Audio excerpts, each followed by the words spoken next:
Su compañero dice, una de lo que me indica el comportamiento mecánico de una estructura es su rigidez. Ok, estoy de acuerdo. ¿Qué es la rigidez? Entonces me dicen, estamos dilucidando qué es la rigidez. Bueno, ese es un concepto que en principio ustedes deben de saber desde el primer curso de estructuras que llevan. Y ahorita ustedes ya llevaron varios cursos de estructuras, estamos ya en séptimo. ¿Cuántos le faltan a ustedes? ¿Su programa es de cuánto? 8. Entonces estamos 7 de 8, dividan 7 de 8. Y miren, o sea, imagínense que yo le estuviera dando clase a unos ingenieros electricistas y que yo les preguntara, a ver, dime la ley de Ohm, y que no supieran, no, pues quién sabe, no la vimos. Pues, o sea, imagínense, ¿qué pensarían ustedes de esos ingenieros electricistas? Bueno, pues lo mismo, ya vimos las áreas importantes de la aeronáutica, y es para que en realidad entiendan, o hasta este nivel, tendrían que tener un suficiente dominio de tanto de los conocimientos de materiales como de estructuras. O sea, sí necesito decirles esto, porque si no se los digo yo, ¿quién se los va a decir?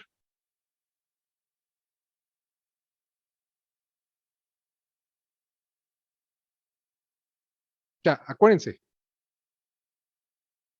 O sea, ustedes toman una mala decisión como ingenieros y se muere mucha gente. El médico que está haciendo operación en este momento, si hace algo mal, se muere esa persona. Nada más esa persona. Y va a tener tiempo de reflexionar para decir que hice mal y ya no volverlo a repetir. El ingeniero, si se equivocas, en ese momento se mueren muchas personas. O sea, necesito que estén conscientes, por eso es la pregunta importante que yo les hice al inicio del curso. Y les di los elementos para que ustedes pudieran reflexionar en esa pregunta, o en esas dos preguntas fundamentales.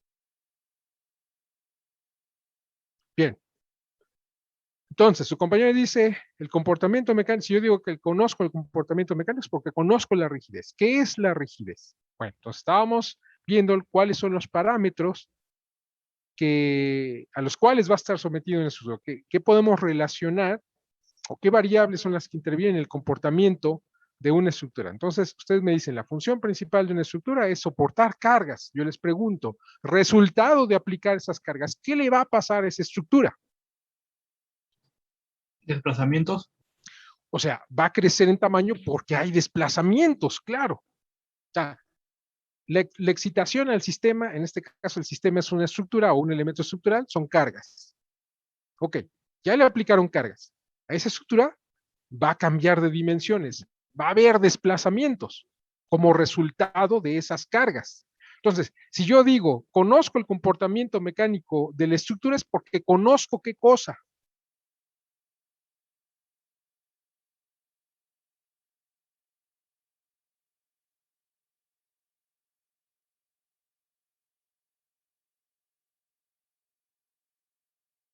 O sea, todos los cursos de estructuras que han visto es justamente para lo que estoy preguntando. Entonces, yo digo, si ya llevan no sé cuántos cursos de estructuras y no entienden ese concepto, entonces, ¿qué hicieron en esos cursos? O sea, ¿qué aprendieron? ¿Cuál fue el aprendizaje significativo? O sea, sí necesito que reflexionen en ese punto. O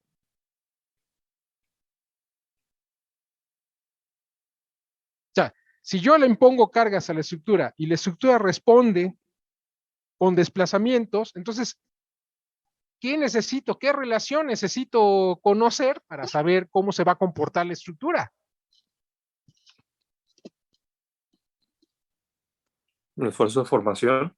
A ver, otra vez, ¿de qué estamos hablando? O sea, es que es como si yo les preguntara de manzanas y me responden con peras. O sea, eso no lo puedo entender. O sea, si le estamos hablando de una estructura, me tienen que tener en términos de la estructura y le estoy dando las variables en las cuales me tienen que responder. O sea, si una estructura yo le estoy aplicando cargas y como resultado de esas cargas hay desplazamientos, pues entonces, si yo quiero conocer el comportamiento de la estructura, ¿qué relación debo conocer?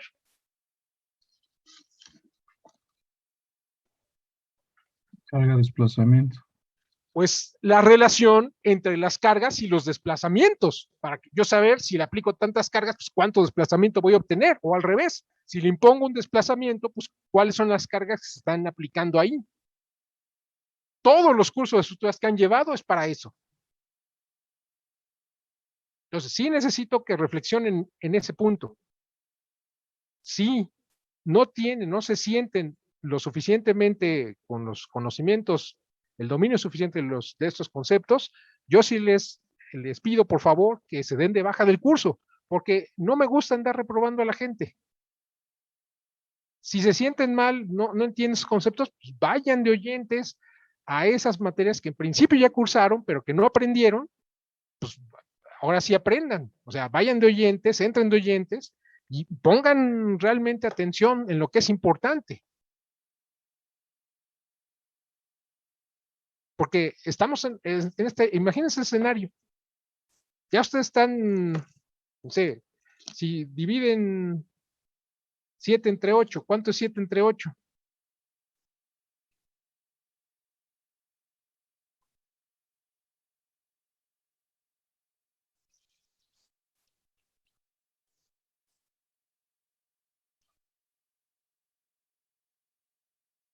O sea, me da aquí 87.5%. O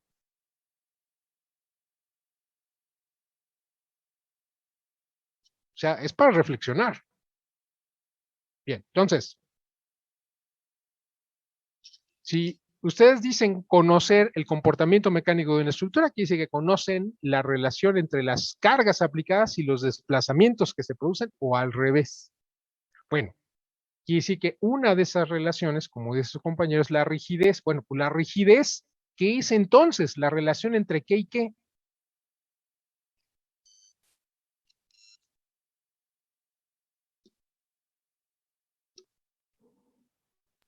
Pues es la Entre la relación carga y el entre, desplazamiento. Pero no, no es entre la los, carga, o no, sea, Atención. O sea, la resistencia a la las cargas, deformación. porque normalmente ustedes, o sea, es en general, estamos hablando en general. Entonces, las cargas aplicadas y los desplazamientos que se producen. O sea, la rigidez es una relación entre las cargas aplicadas y los desplazamientos que se producen por efecto de esas cargas. Eso es la rigidez. Por eso, cuando ustedes estudian sus materias de estructuras, llevan análisis estructural matricial, pues lo que tratan todos esos temas es o de obtener una matriz de rigidez o de obtener una matriz de flexibilidad, porque justamente es la relación entre las cargas y los desplazamientos. Si es rigidez, pues es la relación entre las cargas y los desplazamientos. Si es flexibilidad, pues es la relación entre los desplazamientos y las cargas. Entonces, estamos a ese nivel de estructura. Ahora, la estructura está hecha de un material, pero ustedes tienen un material más grande, un material o una pieza más grande, una pieza más pequeña hecha del mismo material, claro, va a ser diferente la relación entre las cargas y los desplazamientos, porque ahí sí influye el tamaño.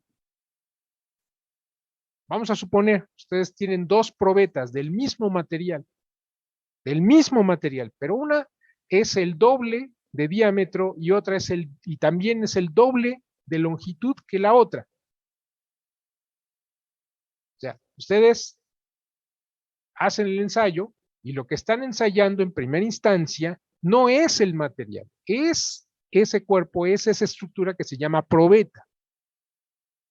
Y lo que van a obtener en primera instancia es un diagrama carga contra desplazamiento. Bueno, yo les pregunto, si ustedes hicieran el diagrama carga contra desplazamiento de estas dos probetas, que son del mismo material, están hechas del mismo material, ¿cómo sería el diagrama carga contra desplazamiento de una con respecto de la otra? Pues más pequeño, ¿Cuál va a ser más pequeño? el del diámetro menor. El del diámetro menor. Pero no es nada más que tú sabes que es más pequeño, sino tú sabes cuánto es más pequeño. ¿Cuánto es más pequeño? Debería ser la cuarta parte, ¿no? O sea, estás incrementando el diámetro 2 veces. Al doble. Ajá. Es el área. Si yo incremento el diámetro 2 veces, ¿cuánto se incrementa el área? O sea, el área es pi por diámetro al cuadrado Ajá. sobre 4. O sea, ¿cuánto se incrementa el área?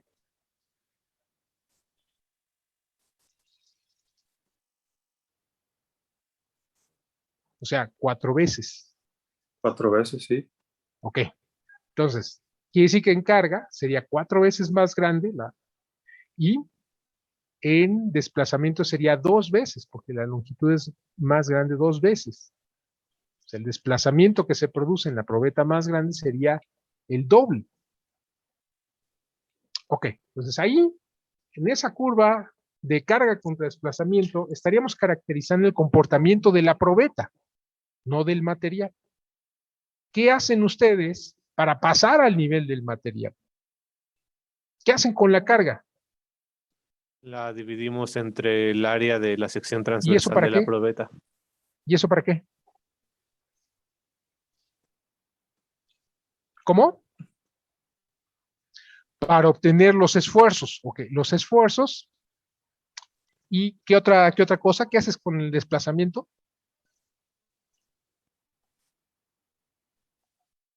Se obtienen las deformaciones también, A ¿no? ver, ¿qué haces con el desplazamiento?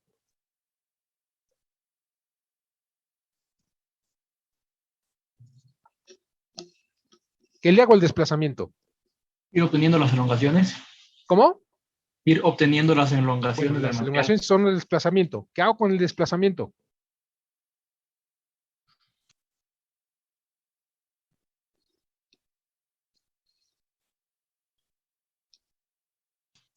Restarle la longitud original. ¿Cómo? No, el Restarle la desplazamiento ya longitud. es el desplazamiento, no es el tamaño, no es la dimensión del objeto, es el desplazamiento. ¿Qué hago con ese desplazamiento? Lo divido entre la longitud total para obtener la deformación. Ok, se divide entre la longitud para obtener la deformación. Ok, entonces por un lado obtienen un esfuerzo, y pues, a través de la carga obtienen un esfuerzo, y a través del desplazamiento obtienen una deformación.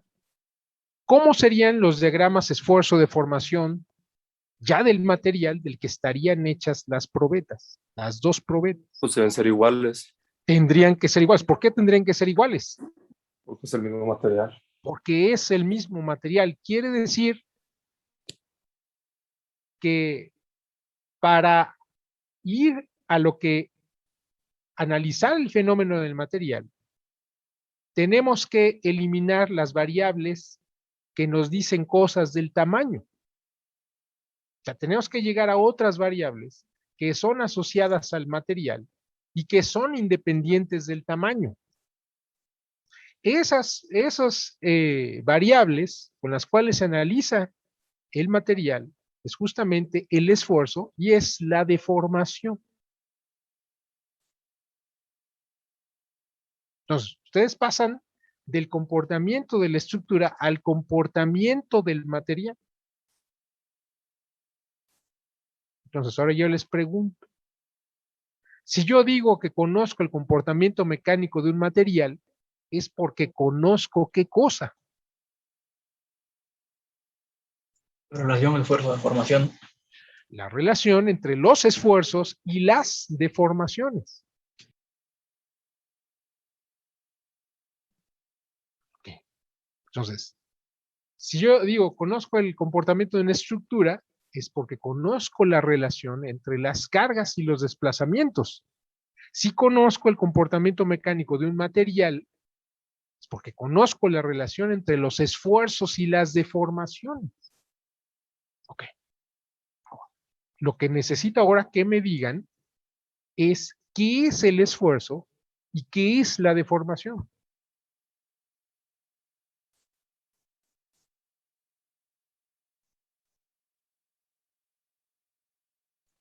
Pues el esfuerzo es la fuerza por unidad de área. A ver, ¿qué hicieron ustedes? O sea, en este mismo ejercicio intelectual que ahorita acabamos de hacer, yo les dije, bueno, a ver, ¿qué haces con la carga? ¿Qué hicieron con la carga? Ustedes me dijeron. ¿La relacionaron con quién? Con el desplazamiento. No. A ver, Con es el que eso área es donde otra fue vez, se lo aplicada. acabamos de ver. No me pueden responder eso. O sea, la carga la relacionan con qué cosa?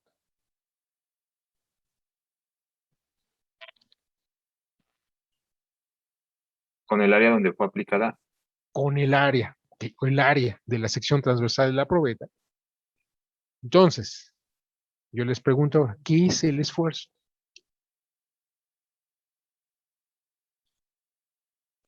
Una ¿Qué carga son los aplicada sobre un esfuerzos? área. ¿Cómo? Cargas aplicadas sobre O área sea, es una relación entre qué y qué. entre la carga y el área. O sea, las cargas y las superficies en las que está actuando. Ese es el esfuerzo. Ahora, ¿qué es la deformación? Pues la relación entre lo que se desplazó y las dimensiones originales, en este Ok, caso la bueno, probeta. ok. Ahí eso de originales, ahí tendríamos que detenernos. En primera instancia, las deformaciones son la relación entre los desplazamientos y las dimensiones del objeto. Iniciales. No, son la relación entre los desplazamientos y las dimensiones del objeto. Nada más. Ahora, vamos a reflexionar en estos dos parámetros. En el esfuerzo y lo que es la deformación. Una fuerza es una cantidad de qué tipo. ¿Es un escalar? No, ¿Qué es? Vectorial, ¿no? O sea, es una cantidad vectorial. Ok. El esfuerzo es una cantidad de qué tipo.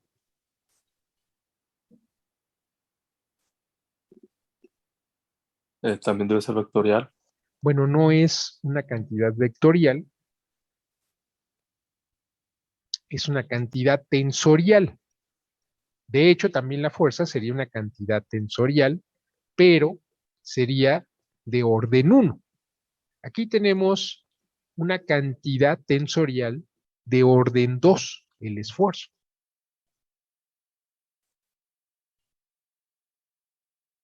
O sea, es decir, no tengo un valor de esfuerzo. Ese tensor tiene varias componentes. O sea, está formado por varios valores que en conjunto me forman los esfuerzos que hay en un punto dado de coordenadas X, Y, Z. Ahí, en ese punto que pertenece al dominio en donde existe ese material, ahí entonces voy a tener un tensor de esfuerzos. Ese tensor de esfuerzos tiene varias componentes. O sea, si yo quiero conocer el estado de esfuerzos que hay en ese punto, pues necesito conocer varios valores. Cuando tenga esa colección de valores, ese conjunto de valores, entonces quiere decir que conozco el tensor de esfuerzos que hay en ese punto, en ese punto. Pero en el mismo punto también hay un tensor de deformación, que también es un tensor de orden 2. Eso significa que si yo quiero conocer el estado de deformaciones en ese punto, lo que necesito es conocer una colección de valores y cuando los conozca todos, entonces conozco el estado de formación en ese punto.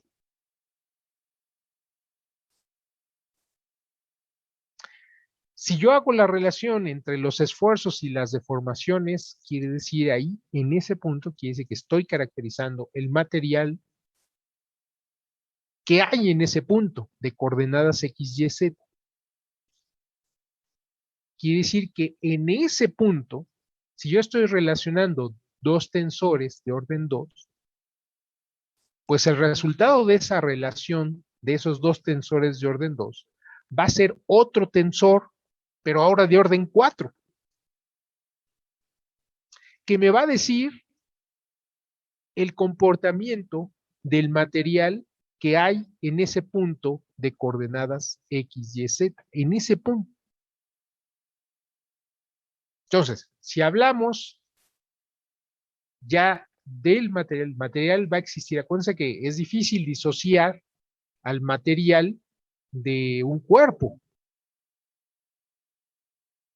O sea, estas variables que estamos analizando son unas variables que en realidad son inventadas.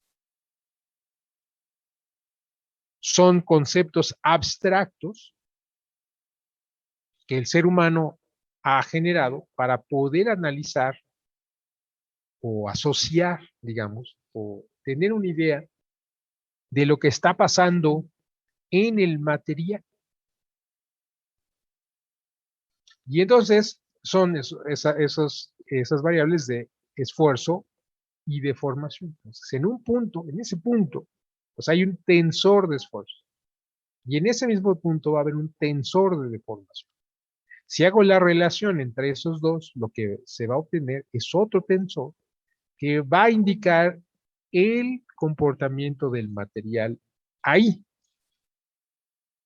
en ese punto, que también es otro tensor, pero ahora de orden 4. Es decir, vamos a tener una colección de valores que me van a indicar el comportamiento del material en ese punto. Ahora, los vectores son tensores, pero de orden 1. Eso significa que para poder identificar las componentes de esos tensores, yo necesito establecer un sistema de ejes coordenados. Y al igual que los vectores, ustedes tenían un vector, ese vector puede existir, yo para pueda conocer su magnitud y demás, yo necesito proyectar las componentes de ese tensor en un sistema de ejes coordenados. Pero si yo cambio del sistema de ejes coordenados, entonces las componentes de ese tensor van a cambiar, pero sigue siendo el mismo tensor. Es decir, el vector, que es un tensor de orden 1. Entonces, puede estar ahí y yo lo puedo proyectar en cualquier sistema de ejes coordenados. En cada uno de esos sistemas de ejes coordenados que yo proyecte ese vector, pues van a tener la magnitud de esas componentes, van a tener valores diferentes y aparentemente pensaría yo que se trata de diferentes vectores, pero no, sigue siendo el mismo, solo que lo estoy proyectando en sistemas de ejes coordenados diferentes. Bueno, lo mismo va a pasar con el tensor de esfuerzos, lo mismo va a pasar con el tensor de deformaciones, lo mismo va a pasar con el tensor que me dice el comportamiento mecánico del material. Es decir, dependiendo del sistema de ejes coordenados en el que esté proyectando ese tensor, pues así van a ser las magnitudes de las componentes de esos tensores. Entonces, ¿todo esto para qué? Porque justamente todo eso me lo está dando lo que ustedes conocían como la ley de Hooke. Bueno, lo que tienen ustedes aquí en la pantalla es la ley de Hooke.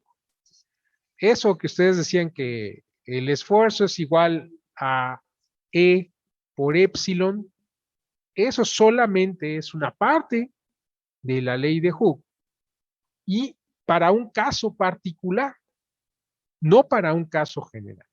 Entonces, lo que tengo aquí del lado derecho, es justamente la relación que hay entre las deformaciones y los esfuerzos. Es una ecuación tensorial que me está indicando esa relación. Entonces, si aquí tengo mi tensor de deformaciones, acá tengo mi tensor de esfuerzos.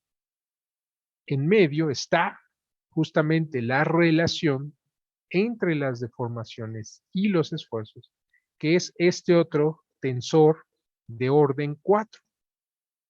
Pero aquí lo estamos analizando cómo sería esa relación de esfuerzo-deformación para un material isotrópico como los que ustedes han manejado en estructuras o en ingeniería de materiales, en acero, el aluminio, que podemos considerar que son materiales isotrópicos. ¿Qué significa que es un material isotrópico?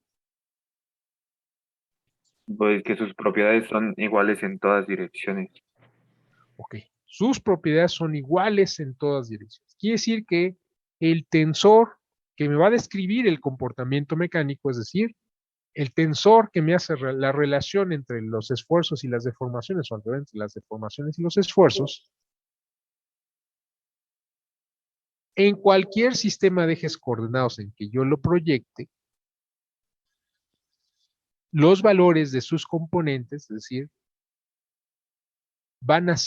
no van a cambiar. Pero esa es la característica que tiene un material isotrópico. O sea, es un caso bastante particular. ¿Sí? ¿Se entiende? Bien.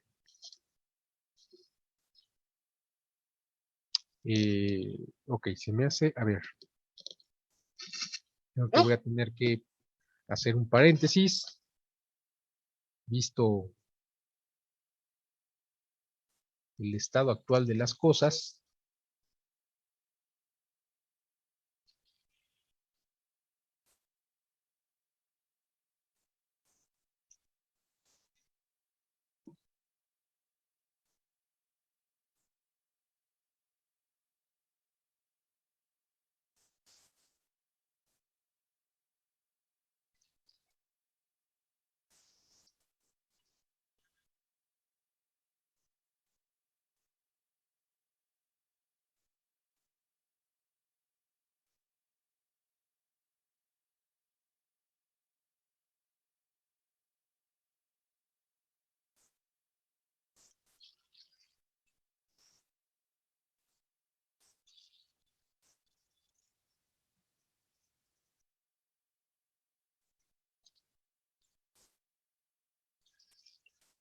Bien.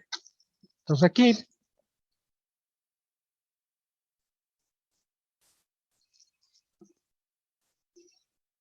tenemos un sistema de ejes coordenados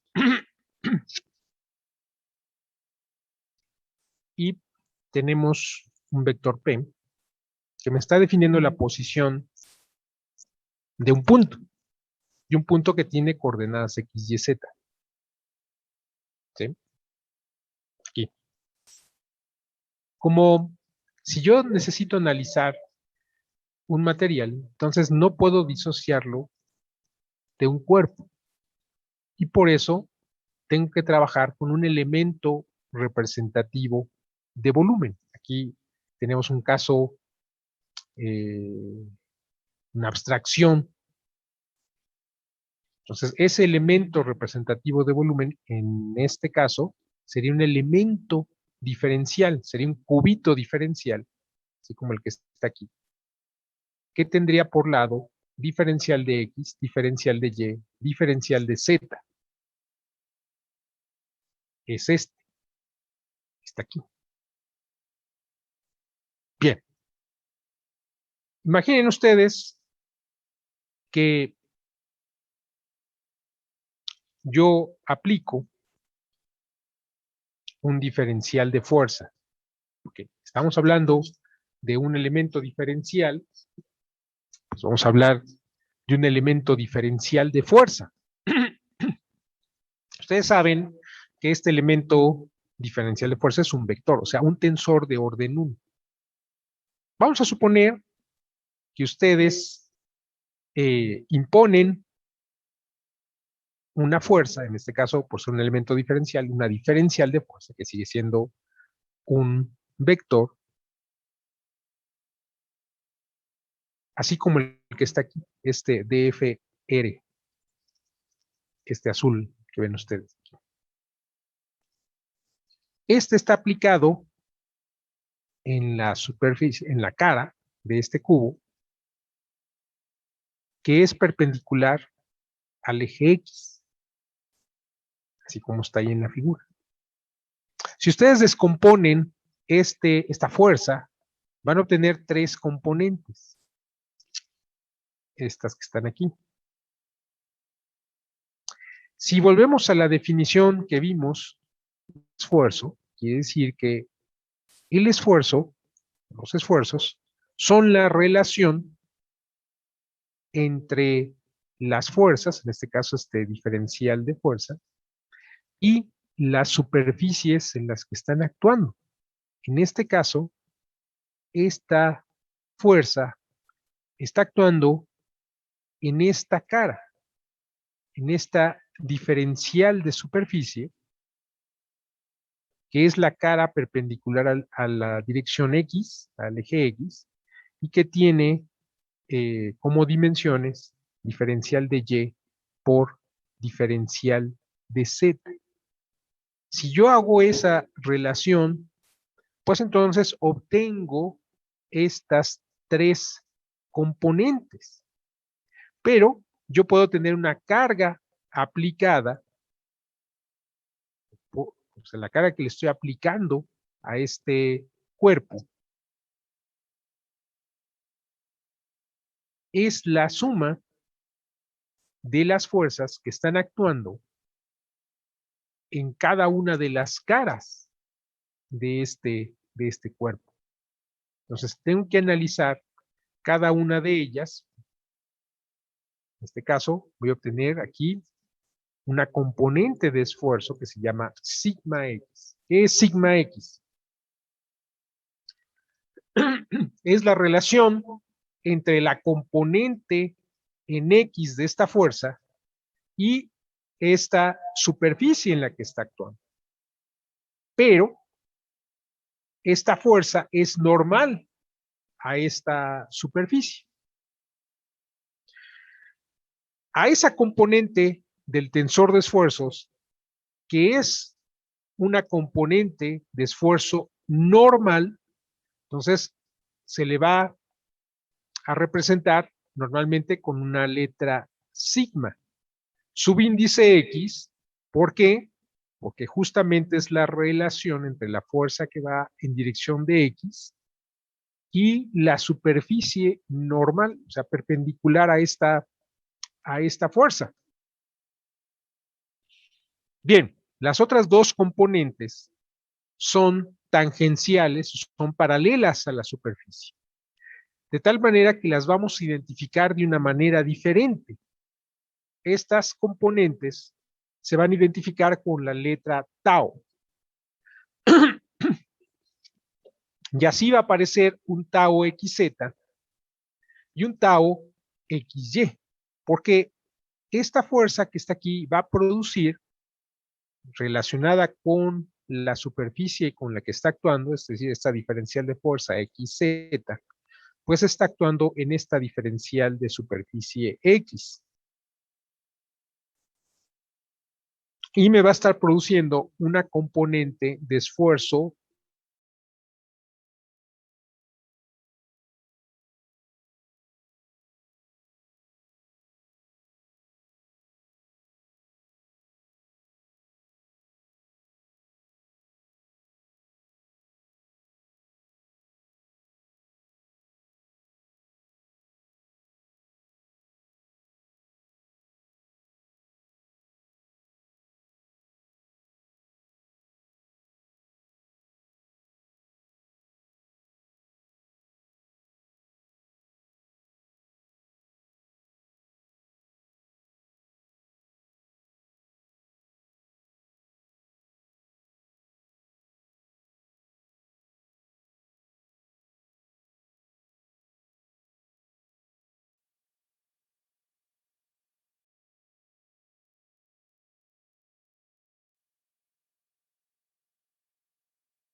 Las componentes del tensor de esfuerzo, que son componentes cortantes, que se va a identificar con la letra griega tau.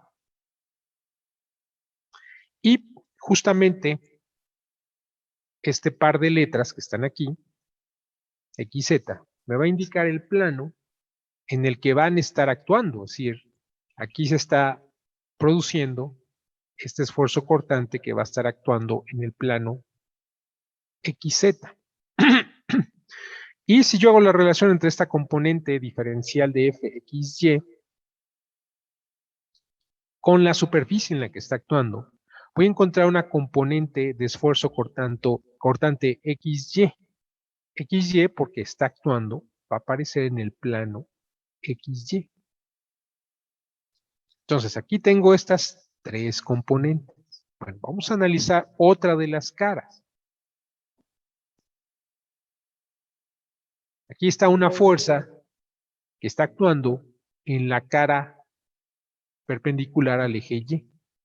Igual va a tener tres componentes.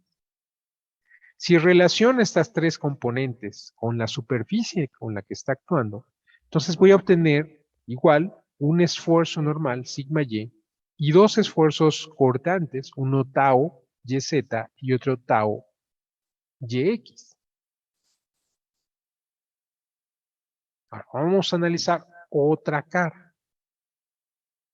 Aquí tengo una fuerza que está actuando en la cara perpendicular al eje Z, que es esta diferencial de fuerza RZ. Esta, pues obviamente la descompongo en sistema de ejes coordenados, porque es un vector, conozco sus componentes, y si relaciono esas componentes con la superficie con la que está actuando, pues entonces voy a obtener un esfuerzo normal sigma Z y dos esfuerzos cortantes tau ZY y ZX. Bien. Ahora, si este cuerpo está en equilibrio, además, recuerden que es un elemento diferencial. Es un elemento diferencial.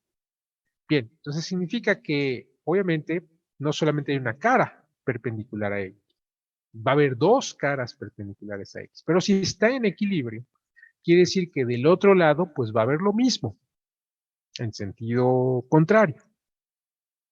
Ya no necesito conocerlo ahora. Vamos a ver que varios de estas componentes de esfuerzo comparten el mismo plano. Es decir, aquí tenemos un tau ZY, pero también hay un tau YZ. ¿Sí estamos de acuerdo? Sí, entonces está en equilibrio este cubito. Y además, vamos a considerar que este cubito, o sea, estamos considerando, o vamos a considerar que este cubito está hecho de un material como los metales, como los materiales compuestos, que vamos a analizar nosotros aquí, no como todos los materiales compuestos, no, como los metales o como los materiales que vamos a analizar nosotros aquí. Es decir,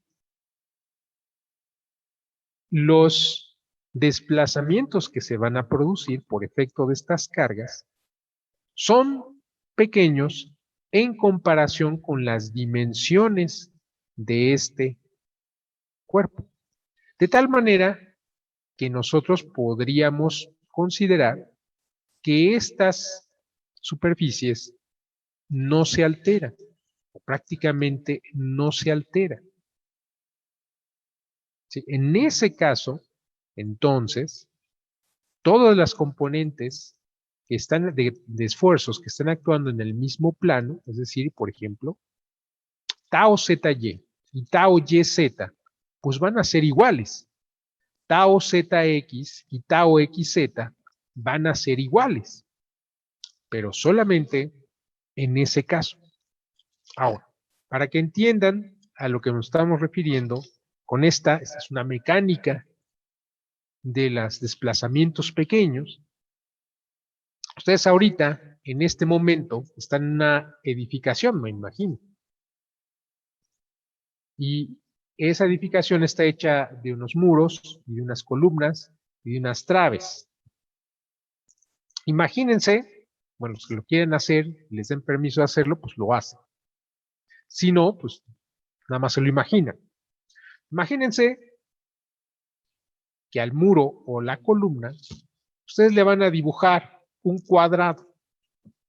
Vamos a suponer 10 centímetros por 10 centímetros. Ustedes le dibujan con el plumón un cuadrado. ¿Sí estamos de acuerdo? Imagínense. Los que tengan el permiso lo quieren hacer, pues háganlo, porque es muy ilustrativo. Ok, entonces ya se imaginaron ahí el cuadro de 10 centímetros por 10 centímetros pintado en una de las caras de la columna o del muro. Ok. Ahora, imagínense que les dicen a todos sus conocidos, a ver, súbanse al techo de mi casa. Obviamente, la carga sobre ese elemento estructural está cambiando. Y obviamente, al ser una estructura, pues si hay carga aplicada, pues va a haber un desplazamiento.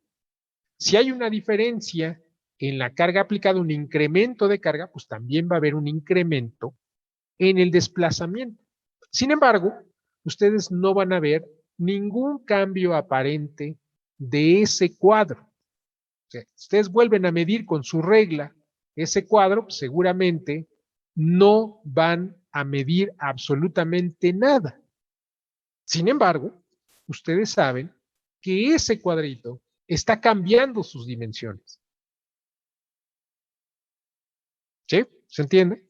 Entonces, quiere decir que ahí en ese caso, para el material del que está hecha esa columna o el muro, podemos asumir que los desplazamientos son tan pequeños en comparación con las dimensiones del objeto, que entonces podemos considerar que estas caras no están cambiando sus dimensiones. Es decir, el cuadrito no está cambiando las dimensiones de sus lados.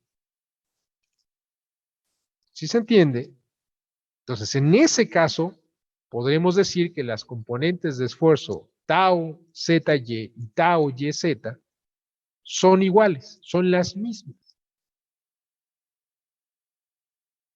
¿Por qué? Porque quiere decir que las componentes que le están produciendo son las mismas cargas y están divididas entre la misma cara, la misma magnitud de área, por lo tanto son iguales los esfuerzos. ¿Sí se entiende eso? Bien. Entonces al final, esto es lo que le estoy explicando. Tau ZX y tau XZ son iguales. Tau ZY y tau YZ son iguales. Tau XY y tau YX son iguales. En principio, tendríamos 9 componentes del tensor de esfuerzos. 9 componentes, es decir, 9 componentes son las que me definen el estado de esfuerzos en este punto. Acuérdense que estamos hablando de un elemento diferencial. Y este elemento diferencial está en un punto de coordenadas X, Y. Pues en ese punto de coordenadas X, Y, Z va a haber esas 9 componentes del tensor de esfuerzos. Pero ustedes saben que si hacemos esa suposición, no para todos los materiales, por ejemplo, eso no se aplica, por ejemplo, para los materiales en los cuales presentan deformaciones grandes. Es decir, por ejemplo, ustedes imagínense la llanta, imagínense su coche, o imagínense el microbús que toman cuando se van a desplazar, o el metro de ruedas neumáticas, ¿sí?, que toman cuando se van a desplazar. Imagínense que al perfil de la llanta, está el perfil de la llanta, ustedes le dibujan un cuadrito, digamos, de unos 2 centímetros por 2 centímetros, de tal manera que ustedes lo vean, ponen ahí con un marcador blanco, de tal manera que se pueda ver, y ustedes claramente van a ver que cuando ese cuadrito está arriba, pues va a tener unas dimensiones, y cuando gira medio ciclo de la rueda, es decir, 180 grados, cuando está abajo el cuadrito, pues evidentemente ustedes van a ver que ese cuadrito está cambiando de dimensiones. Inclusive si lo miden con la regla, si lo pudieran medir con la regla, pues ustedes podrían medir justamente esos desplazamientos. quiere decir que ahí los desplazamientos son importantes en comparación con las dimensiones del objeto. Y quiere decir que en ese momento ustedes ya no podrían considerar que tau zx y tau xz son iguales, porque tendrían valores diferentes. ¿Sí? Pero en los materiales, como si fuera el acero, el aluminio, el concreto, los materiales compuestos que vamos a ver aquí, podemos hacer esa suposición. ¿Sí? Entonces, sí, sabemos que el tensor de esfuerzos tiene 9 componentes, pero no todas esas componentes son independientes. Es decir, solamente tendríamos 6 componentes que son independientes. Bien, ahora. No tengo. Ok. Entonces, esto forma, o este tensor, se representa normalmente mediante una matriz de 3 por 3, en donde en la diagonal principal están las componentes del tensor que son normales. Y fuera de la diagonal principal estarían las componentes de esfuerzo cortante. ¿Sí? Es decir, la posición 2,1, o sea, sería tau yx, y la posición 1,2 sería tau xy. Pero como yo sé, para este tipo de materiales, que tau xy y tau yx son iguales, entonces puedo repetir tanto arriba como abajo la misma componente. Y en ese caso, entonces quiere decir que solamente necesito 6 componentes del tensor de esfuerzos para reconstruir los 9 valores de esta tensor de orden 2 que estoy representando como una matriz de 3 por 3. ¿Sí se entiende? ¿Dudas? Sí, profe. Ok, entonces esos son los esfuerzos. Vamos a ver las deformaciones. Aquí tenemos el mismo elemento representativo de volumen, su mismo elemento, que en este caso es un elemento diferencial. Entonces ya vimos que las deformaciones, bueno, de manera genérica, son la relación entre los desplazamientos y las dimensiones del objeto. Bien, vamos a ver la cinemática de la cinemática posible para este cubito. Entonces, uno de los desplazamientos que son posibles, pues es que este cubito crezca en la dirección de X. O sea, el desplazamiento en X normalmente se identifica por la letra U. El desplazamiento en dirección de Y normalmente se identifica con la letra V. El desplazamiento en Z se identifica normalmente con la letra W. En este caso, el cuadrito está sufriendo un incremento en sus dimensiones, es decir, está sufriendo un desplazamiento en dirección de X. Por lo tanto, a ese desplazamiento en X, que además es un elemento diferencial, por lo tanto es un diferencial de desplazamiento en X, por eso es una diferencial de U. ¿Sí estamos de acuerdo? Ahora, ¿qué es la deformación? La relación entre los desplazamientos y las dimensiones del objeto. ¿Cuál es la dimensión que se está alterando? Pues la dimensión en dirección de X, que en este caso, pues es, al ser un elemento diferencial, pues esa dimensión es diferencial de X. Bien, entonces si yo hago esa relación, lo que obtengo es que esa componente de deformación, que en este caso va a ser epsilon X, ¿sí?, va a ser igual a la derivada de U con respecto a X. sea, estoy dividiendo el diferencial de U, de desplazamiento U, entre el diferencial que me representa esa dimensión que se está alterando.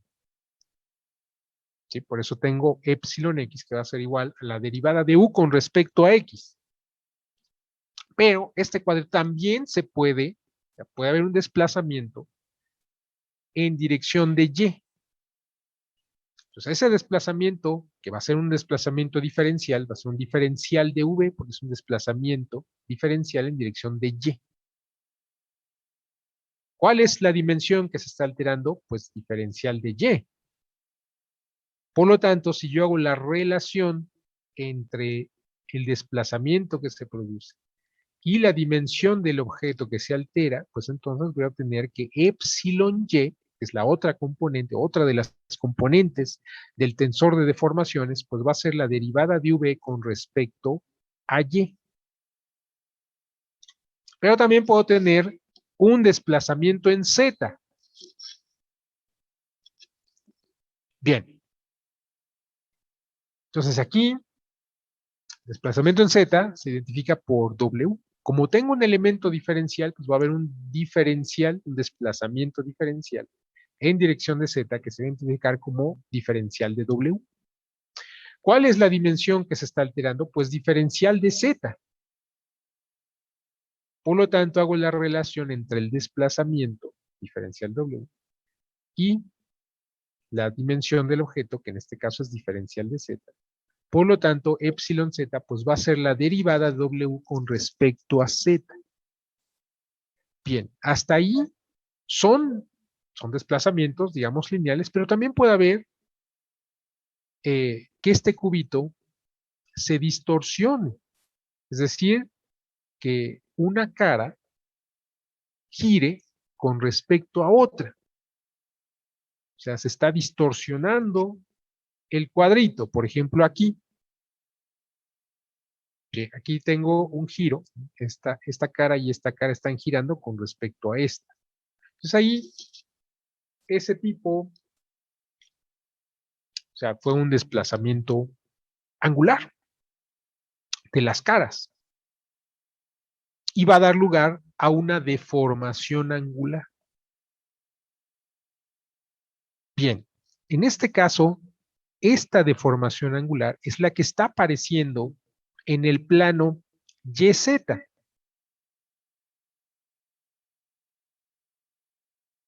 ¿Sí?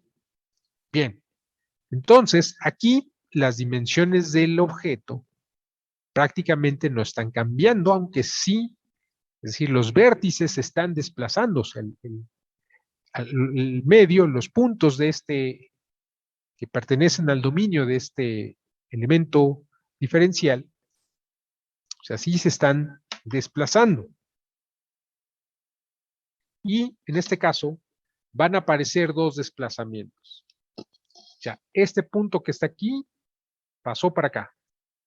Y en este caso, este punto que está aquí pasó para acá. Este que está aquí pasó para acá. Este que está aquí pasó para acá. Quiere decir que hubo un desplazamiento angular relativo entre estas dos caras. Antes estaba a 90 grados, ahora ya es diferente de 90 grados. Bien. Quiere decir que el desplazamiento angular resultante es este ángulo más este ángulo. Ok. Este ángulo que está aquí, este desplazamiento angular que sufrió esta cara, acuérdense que estamos hablando de desplazamientos pequeños en comparación con las dimensiones. Por lo tanto, quiere decir que este ángulo, yo puedo decir que es la diferencial de V entre la diferencial de Z. O sea, la derivada de V con respecto a Z. Eso va a ser este ángulo, claro. Sería el arcotangente justamente de la derivada de V con respecto a Z. Pero, como estoy hablando de desplazamientos pequeños, entonces yo puedo asumir que el ángulo es igual a la tangente. Entonces, aquí voy a asumir que este ángulo que está aquí, este desplazamiento angular que sufrió esta cara, pues va a ser la derivada de v con respecto a z. Pero también hubo un desplazamiento angular de esta cara. ¿Cuánto fue el desplazamiento angular de esta cara? Pues va a ser este cateto opuesto entre el cateto adyacente, es decir, diferencial de W entre diferencial de Y, es decir, la derivada de W con respecto a Y. Si yo sumo estos dos desplazamientos angulares, lo que voy a obtener es lo que se está desplazando angularmente, las caras de este cubito en este plano. Y por eso, a esa deformación angular la voy a identificar como gamma. Bueno, todas las deformaciones angulares se identifican como gamma. Todas las deformaciones axiales se identifican por épsilon, pero esta ocurriendo, esta deformación angular está ocurriendo en el plano YZ. Por lo tanto, gamma YZ pues va a ser la suma de estos dos ángulos. O sea, derivada de V con respecto a Z más derivada W con respecto a Y. Bien. Igual aquí, pues vamos a tener también una distorsión ahora en el plano XZ. Y estas dos caras sufrieron desplazamientos. Esta estaba acá y ahora está acá. Antes estaba acá y ahora está acá. Quiere decir que este punto se desplazó de aquí para acá. Este punto se desplazó de aquí para acá. Este ángulo, quiere decir que yo tengo que sumar este ángulo y este ángulo. Eso fue el desplazamiento angular que sufrió este cuadrito. Y eso significa que voy a relacionar estos desplazamientos con las dimensiones del objeto. En este caso, si este ángulo, pues va a ser la derivada de U con respecto a Z. Y este otro ángulo que está aquí, pues va a ser la derivada W con respecto a X. Sumados, pues entonces va a ser una deformación angular, la deformación angular que está ocurriendo en el plano XZ, que va a ser igual a la derivada de U con respecto a Z más la derivada de W con respecto a X. Bien, ahora tenemos el otro plano. Este cubito también se puede distorsionar en el plano XY. Bien, y eso significa que hubo desplazamiento angular de esta cara y de esta cara. ¿Cómo evalúo estos desplazamientos angulares? Relacionando este desplazamiento con esta dimensión y este desplazamiento con esta dimensión. Quiere decir que este ángulo pues va a ser la derivada de V con respecto a X y este ángulo que está aquí pues va a ser la derivada de U con respecto a Y. De tal manera que la deformación angular que está apareciendo en este plano XY pues va a ser la derivada de U con respecto a Y más la derivada de V con respecto a X. Bien, entonces ya tenemos las componentes del tensor de deformaciones. Ya tenemos tres componentes de deformación axial, epsilon X, epsilon Y, epsilon Z, y tenemos las tres componentes de deformación angular, gamma YZ, gamma XZ, gamma XY.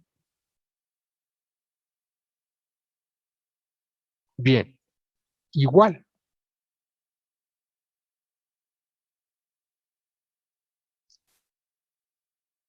Yo puedo identificar este tensor tendría 9 componentes, pero estamos viendo, para este caso, cuando los desplazamientos son pequeños en comparación con las dimensiones del objeto, entonces yo puedo hacer que en realidad solamente haya 6 componentes independientes, que van a ser epsilon X, epsilon Y, gamma XZ, gamma YZ, gamma XZ y gamma XY. Y también se representa el tensor de deformaciones como una matriz de 3×3, en donde en la diagonal principal aparecen las deformaciones axiales epsilon X, epsilon Y, epsilon Z, y fuera de la diagonal principal, pues aparecen las componentes de la deformación angular. ¿Sí? XY, pero también YX, pero yo sé que gamma XY pues va a ser igual a gamma YX. Entonces, quiere decir que necesito en realidad 6 componentes. Bien, ¿dudas hasta aquí?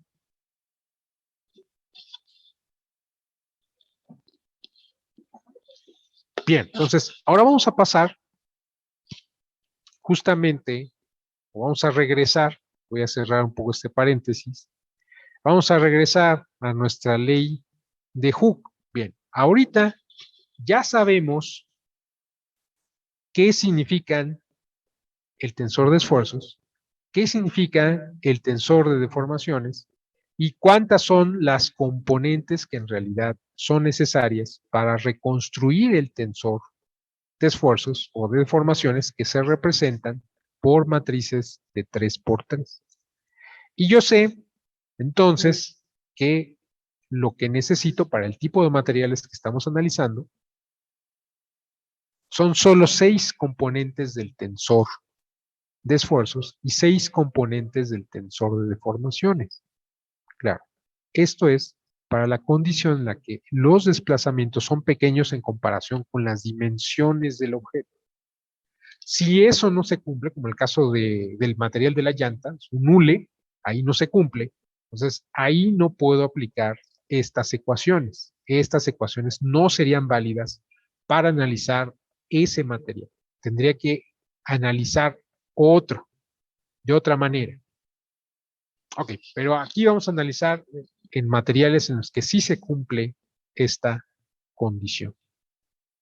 Bien, entonces ese tensor de esfuerzos que tiene 6 componentes independientes, yo lo puedo representar como un vector, así como el que está aquí, o una matriz, digamos, de 6×1, que yo sé que es un tensor de orden 2. También el tensor de deformaciones, yo sé que es un tensor de orden 2, yo lo puedo representar como un vector, así como el que está aquí, que tiene 6 componentes. La relación, obviamente, entre los esfuerzos y las deformaciones va a ser otro tensor de orden 4, que lo puedo representar como esta matriz de 6×6. ¿Sí se entiende? Bien. Entonces, para el material isotrópico que ustedes, o los materiales isotrópicos que ustedes han analizado, entonces, quiere decir que este tensor es el que les dice el comportamiento mecánico de ese material. Y tiene, principio, serían 36 componentes, solo que, como están hablando de un caso particular de material, que son los materiales isotrópicos, los materiales isotrópicos tienen las mismas propiedades en todas direcciones. Y también por ese hecho, entonces, va a haber desacoplamientos. Es decir, los esfuerzos cortantes no tienen repercusión en las deformaciones axiales.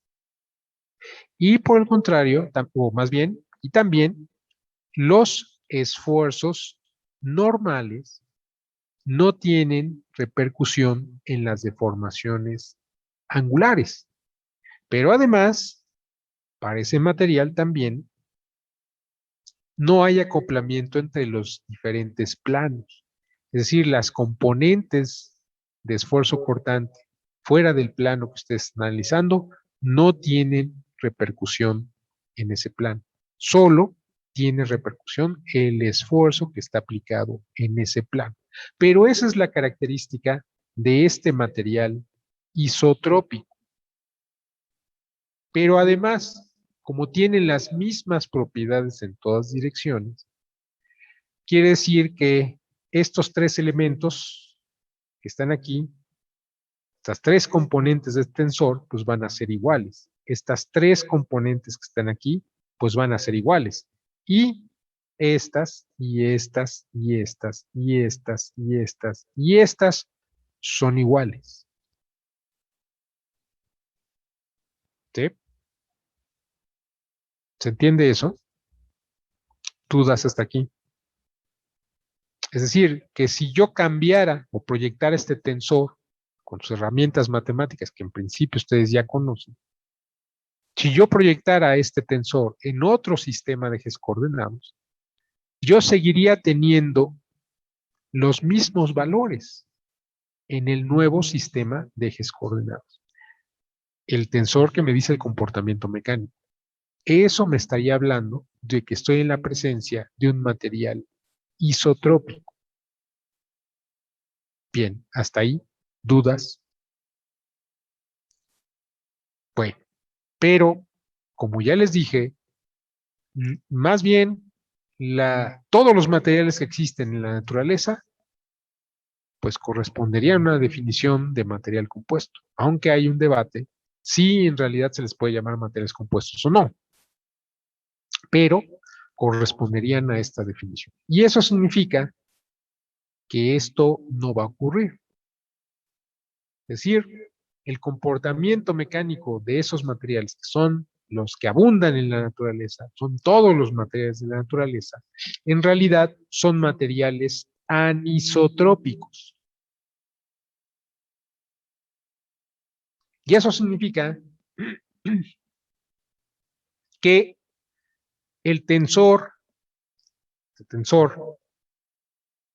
que define el comportamiento mecánico de un material en general, en el caso general, pues es un material anisotrópico, no va a tener en ninguna de las posiciones 0. O sea, todas las posiciones están ocupadas. Solo que vamos a ver que esta matriz de 6 por 6 es en la cual la manera en que estoy representando este tensor de orden 4 va a ser simétrica. Y eso significa que yo tendría, ¿cuántas? Bueno, ahí está. Quiere decir que yo necesito 21 constantes elásticas. Yo les pregunto, ¿cuántas constantes elásticas son necesarias para describir el comportamiento mecánico de un material isotrópico, como por ejemplo los aceros que ustedes han manejado? 2. 2. ¿Por qué 2? Pues si las propiedades son iguales, o sea, por definición del isotrópico que no varían con la dirección, entonces solo necesitamos un módulo de elasticidad y un módulo de corte. Bueno, ok, en realidad, claro, estoy de acuerdo contigo, serían 2 constantes elásticas, ¿no? ¿Cuántos ensayos tendrían que realizar para caracterizar, o sea, mínimo, para obtener o para poder reconstruir todas las componentes del tensor que nos dice el comportamiento mecánico de ese material? Bueno, puede ser el módulo de elasticidad y el módulo de corte, como dice su compañero, pero también podría ser el módulo de elasticidad y la relación de Poisson, o podría ser la relación de Poisson y el módulo de corte. De hecho, hay una relación justamente que relaciona esos 3 parámetros. O sea, necesitamos nada más 2. Bueno, vamos a suponer que ustedes el módulo de corte, pues lo pueden obtener a partir, justamente utilizando esta relación, a partir del módulo de elasticidad y la relación de Poisson. Entonces yo les pregunto, ¿cuántos ensayos mecánicos necesito para caracterizar el comportamiento de este material isotrópico?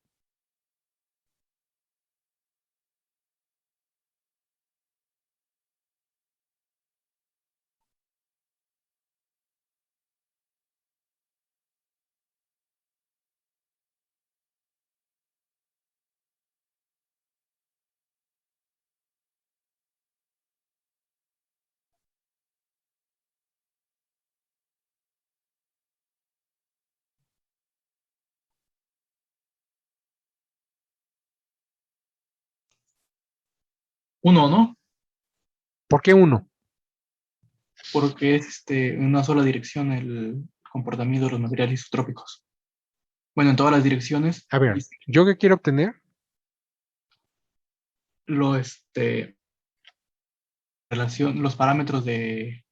No, a ver, ya nos centramos en que yo quiero obtener qué parámetros.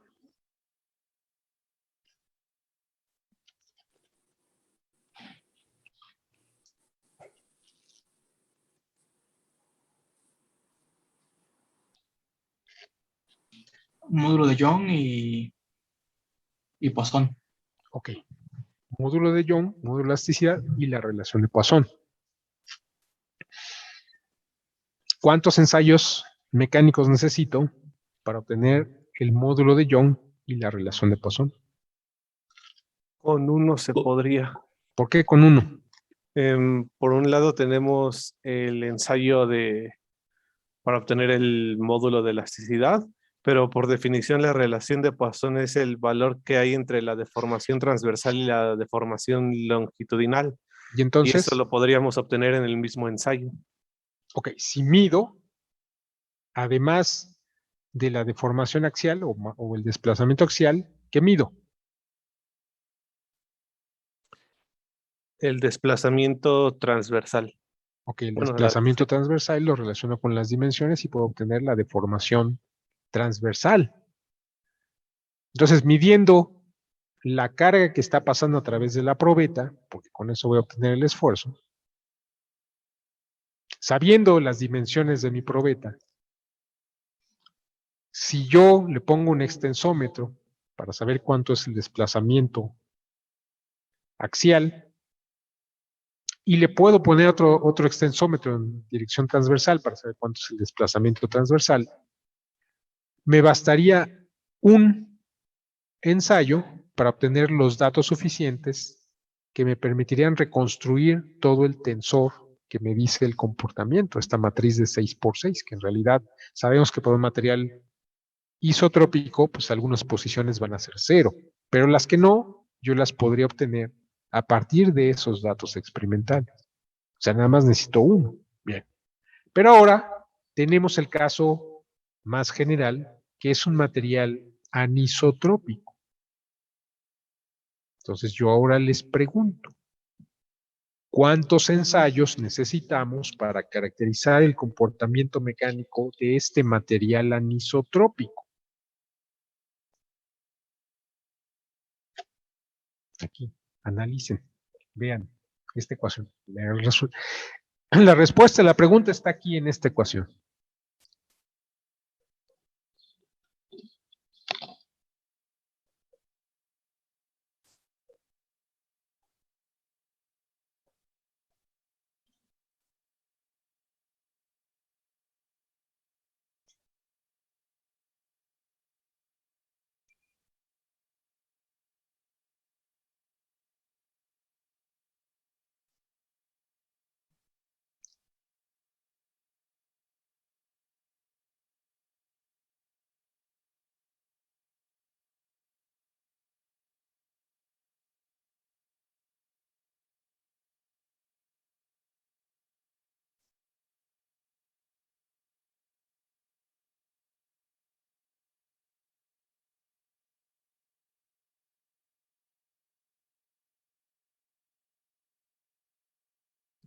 ¿No, no les dice nada de la ecuación?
Bien, entonces me estaban diciendo cuántos ensayos necesitan para caracterizar este material anisotrópico, que sería pues como la madera, como el hueso, como las piedras.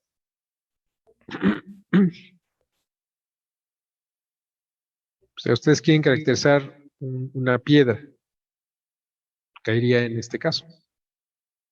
¿Qué tendrían que hacer? De acuerdo a lo que les está indicando esta ecuación.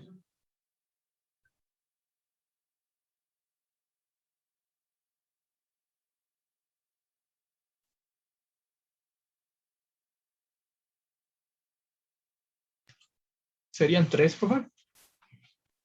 A ver, ¿por qué Uno en cada 3? dirección, por hacer uno en cada dirección. No, a ver, mira, pero lo que te digo es que analices esta ecuación.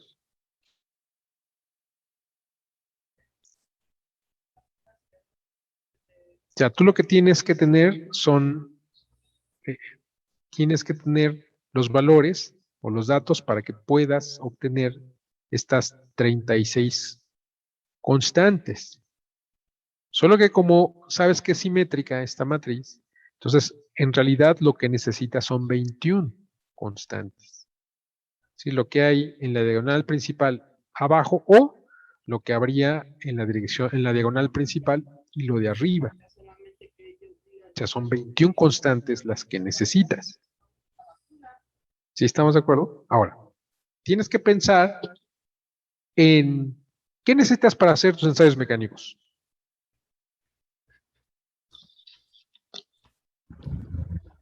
Una probeta y la Una máquina de probeta y qué ensayo. más.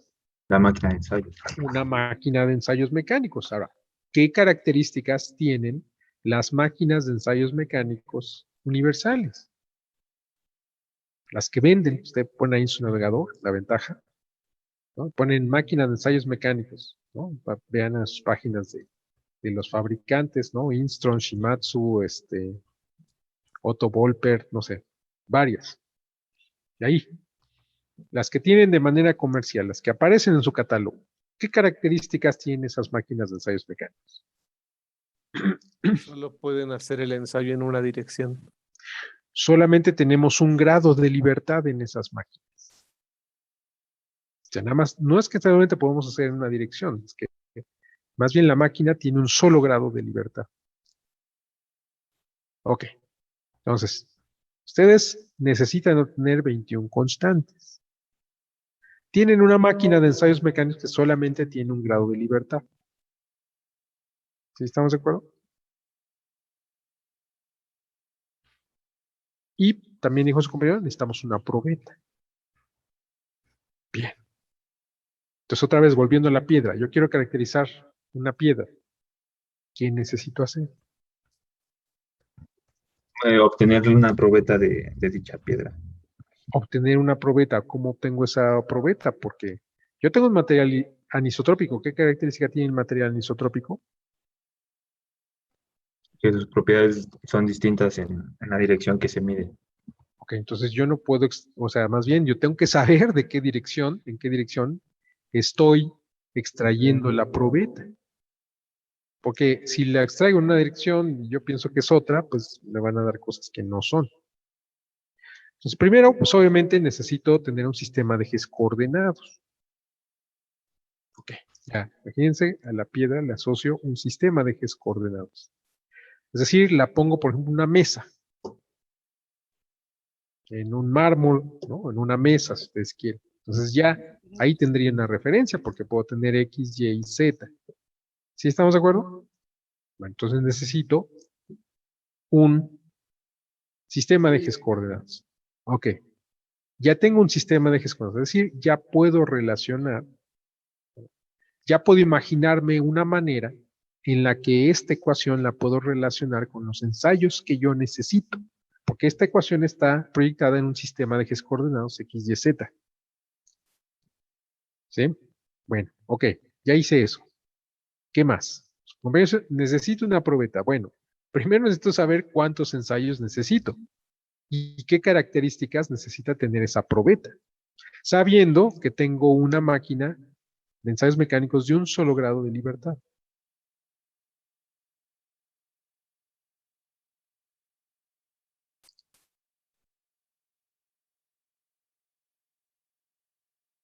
Bueno, ya se me acabó el tiempo. Necesito que lo reflexionen. Nos vemos la próxima clase. Es probable, visto el tiempo que nos está llevando todo esto, que necesitemos unas clases adicionales. Entonces vayan viendo, pónganse de acuerdo en qué días vamos a tener esas clases adicionales, porque seguramente nos va a llevar pues tiempo las exposiciones. Entonces, bueno, vayan pensando en eso. Nos vemos la próxima clase. Sí, profesor. Buen día. Hasta luego, profe. Hasta luego, cuídense. Luego.